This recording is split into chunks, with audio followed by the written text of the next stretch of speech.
One day we will really have to find out how Games Workshop decides whether or not to grant licenses to ambitious developers. Because that's all it really seems to take anymore, ambition. Judging by the number of Warhammer 40K games that have passed through their hands. When that results in another rather disappointing title for the umpteenth time, looking at you Darktide, you wish they were a bit stricter, but then something comes along that plays as blissfully as Boltgun. It makes up for everything.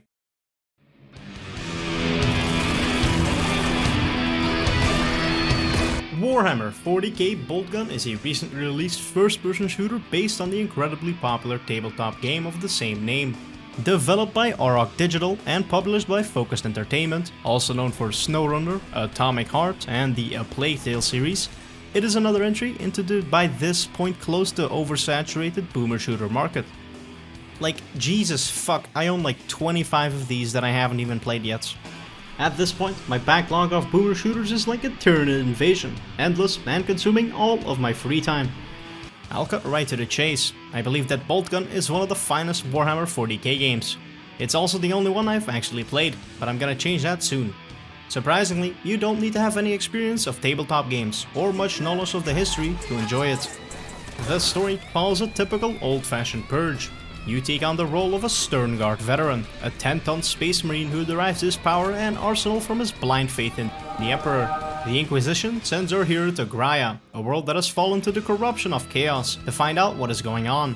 If you encounter resistance, assume that they have already been infected by the dark forces and cleanse them of said darkness. Thus, you embark on a journey through a series of levels to shed blood in a retro fashion.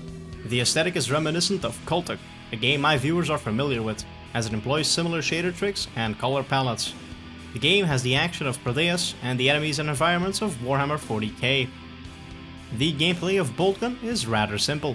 As with most boomer shooters, you run, gun, and violently murder your way through a series of levels, picking up health and armor as you go while slowly expanding your arsenal. Speaking of arsenal, guns. Guns are the primary way you'll be dispatching your enemies in this game. First up is the Chainsword. It's the only melee weapon in the game, and it's basically a chainsaw on steroids. Very effective against unarmored opponents not even worth wasting ammo on. Next up is the titular Boltgun.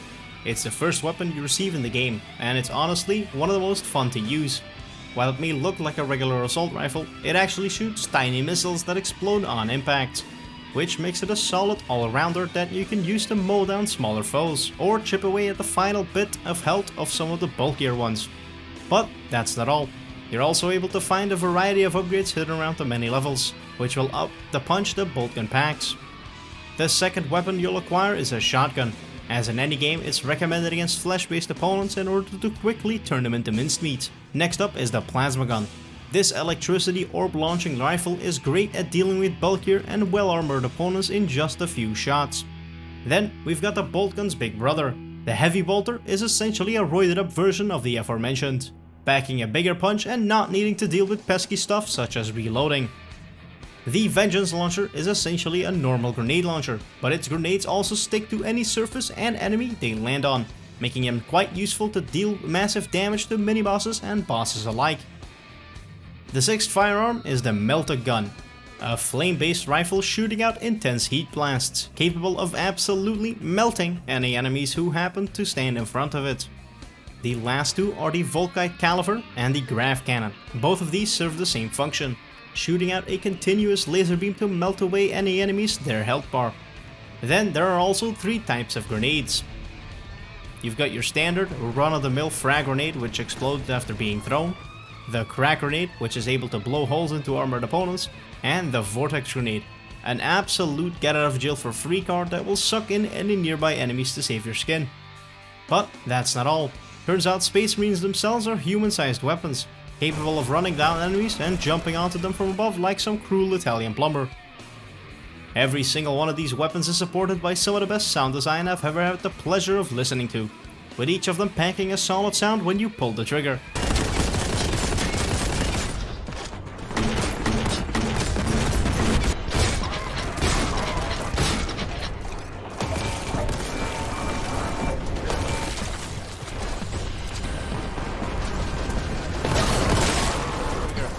Hell, this entire game's sound design is pretty solid, to be honest.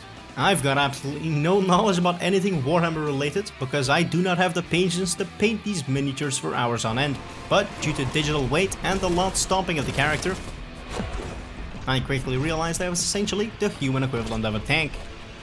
Enemies come in all shapes and sizes. You've got your standard humanoids, which are largely made up of a variety of cultists. Then you've got your variety of demons, pink and blue horrors, screamers, plague toads, flamers, ambles. There's a good variety in these as well, each having their own strengths and weaknesses. Next up, you've got the Nurgle forces. From small little Nurglings all the way up to great unclean ones. If I ever were to buy a 40k figure, it'd probably be this guy. They look so fucking cool. Lastly, there's the Chaos Space Marines. They're essentially evil versions of the blue guys. You got your normal evil Space Marines, but also more beefier ones like the Terminators. And don't even fucking get me started on these aspiring assholes. Every weapon and enemy found within Boltgun has its own strength number attached to it, ranging from 2 to 8. This references just how good the gun or strong the enemy is. Thus, you have to constantly switch to the weapon which would be most efficient in taking down each enemy in order to keep the gameplay moving along. The levels in Boltgun are quite lengthy, each taking about 15 to 20 and even up to 30 minutes to complete, which is definitely way bigger than a majority of the other games I've played in the genre. That's quite big. But it's not because the levels are large that they are confusing to navigate, except when they are. I don't know, the game sometimes decides to show you a door at the start of a level, then 15 minutes later you find a key for it. Good luck backtracking, fucko. Another minor gripe I have with the game is that it takes away every weapon except the Boltgun at the start of a new chapter, only to slowly give them back to you one by one, which is such a weird choice because receiving the same item again just doesn't come with the same sense of wonder that finding it for the first time does. As with all boomer shooters, you've got a variety of secrets to find. These will mostly be made up of large health pickups and temporary boosts to your power, like invincibility or infinite ammo. Levels follow a rather default setup, having you traverse a bunch of corridors until you find a door, finding a key to unlock said door and then doing that 2 more times before you're hit by a splash screen with some statistics on how long you took to complete it and how many of the enemies you killed. Sprinkled in between are these purge sections, in which you'll be put into an arena where you're assaulted by a few waves of enemies before having a door unlock. Overall, I think Boltgun is a solid addition to the boomer shooter genre. Even despite its minor flaws, I feel like the game could have benefited a lot from some type of wave-based survival to add some replayability. Regardless, I didn't think I would have so much fun with this retro shooter, and although it doesn't offer anything fundamentally new, Boltgun provides many hours of raw fun. 8 Space Marines out of 10. Before I do my usual shtick, I want to introduce something new, my very own boomer shooter tier list. I'll be continually updating this whenever I play through and review a new game of the genre. Keep in mind that some of these placements might not be final, as my experience could be from an early access version of the game, Proteus being one of them. Standalone video on that coming soon, by the way. With that in mind, Boltgun is an excellent game, and naturally I'll put it right up here in the A tier. So that'll be all. Thanks for watching to the end of another one of my videos. I hope you enjoyed it. If you did, leave a like, a comment and subscribe to see more of my stuff, as I have 259 more videos to make between now and the inevitable heat death of the universe. Now this is never getting shorter, huh? Follow me on Twitter and join me on the Discord. I've been Xenivus. Till next time.